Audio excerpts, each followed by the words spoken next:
Good evening and welcome to State of Business on Art Television. I am Tamiru Nimsa. Let's have a look at the headlines.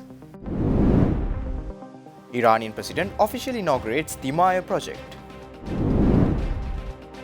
Government introduces Digital Sri Lanka 2030 strategy. News in detail. President of the Islamic Republic of Iran, Dr. Ibrahim Raisi, arrived in Sri Lanka to bolster ties and extend support in response to a special invitation from President Ranil Wickremesinghe today. During his one-day official visit, President Raisi participated in the public inauguration ceremony of the Umayyad Multipurpose Development Project, which is one of Sri Lanka's largest irrigation projects. The project aims to address water scarcity in the southeastern dry region by redirecting excess water from the Umayyad Basin to the Kinidioy Basin. Another highlight of the visit will be the signing of 5 memorandums of understanding aimed at enhancing bilateral relations in infrastructure development. The Umayyad project involves the construction of reservoirs, tunnels, powerhouses and related infrastructure with environmental preservation.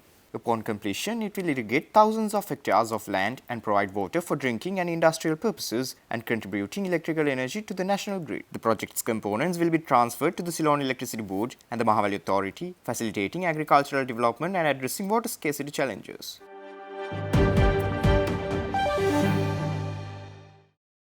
The government of Sri Lanka has introduced the Digital Sri Lanka 2030 strategy, accompanied by an implementation plan to pave the way for a digitally empowered nation by the year 2030.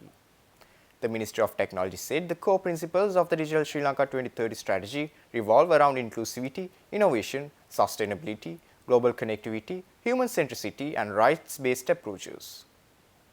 The strategy encompasses 6 strategic areas, including infrastructure connectivity and access, skills development, industry growth, digital government, cybersecurity, and digitization across sectors and SMEs.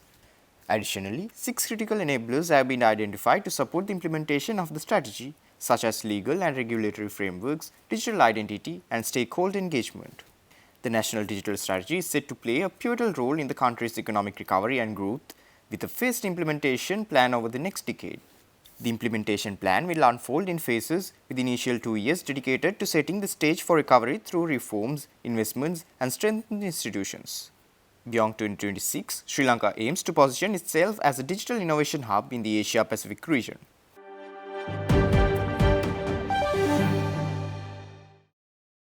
Sri Lanka is taking a step towards harnessing the potential of artificial intelligence with the launch of a comprehensive strategy guided by a meticulously crafted white paper.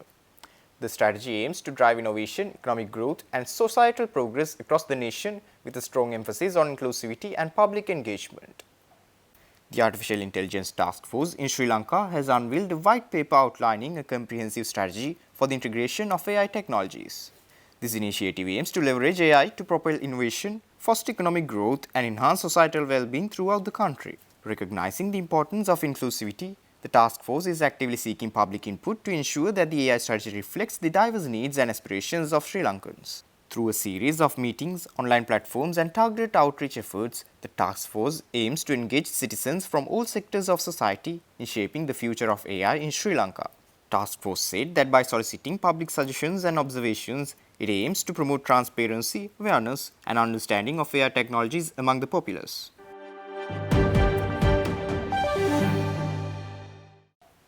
Stay tuned. We will return after the short commercial break.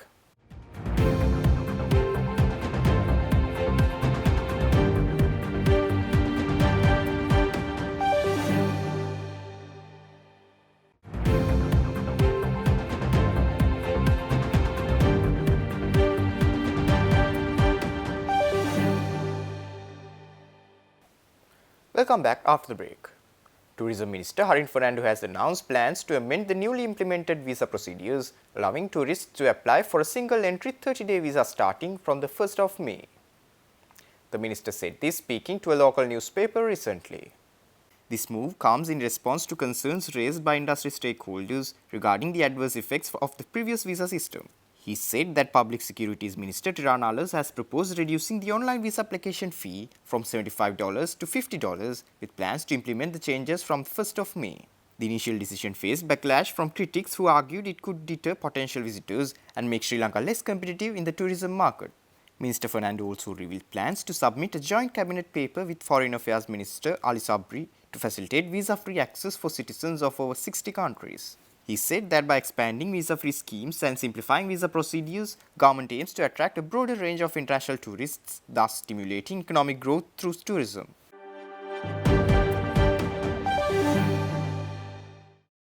Government officially launched the Sri Ramayana Trails project, signifying a step towards strengthening the tourism industry with the aims of attracting religious pilgrimage from India. The official launch of the event was held under the auspices of His Holiness Swami Govind Dev Giri Maharaj, the Chief Treasurer of the Sri Ram Mandir in Ayodhya, at a hotel in Colombo recently. The Sri Ramayana Trails project aims to showcase 9 significant sites mentioned in the epic Ramayana, scattered across Sri Lanka to Hindu pilgrims and travellers. This initiative is aimed at promoting spiritual and cultural exploration, but also seeks to boost tourism by offering immersive experiences at these sacred locations. Utilizing cutting-edge technologies such as artificial intelligence, augmented reality, and virtual reality, visitors will have the opportunity to delve into the ancient spiritual events associated with these revered shrines. The project spans from Adams Bridge in the Mannar Basin to Sita Elia in Noor Elia, carefully selecting each location mentioned in the Ramayana for inclusion in this pilgrimage endeavour.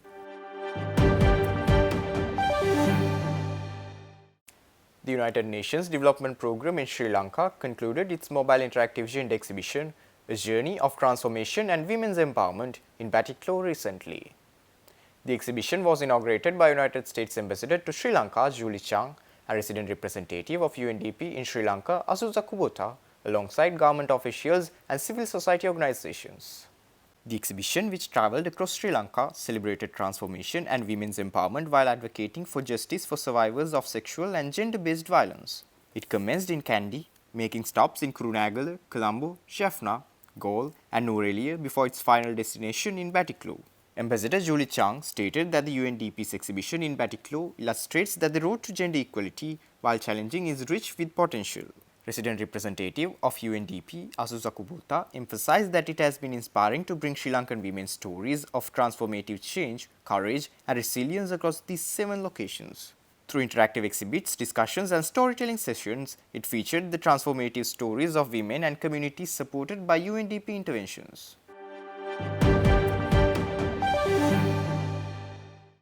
Stay tuned for stock update.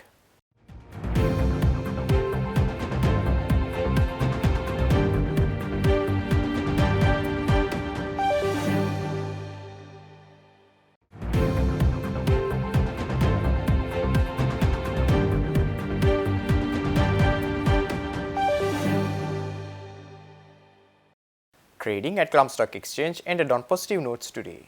The All Share Price Index gained 77.5 points to close at 11,905.72 and the S&P SL20 gained 13.17 points to close at 3,495.06. The turnover was 2.5 billion rupees and over 207 million shares were traded. Up next are forex rates.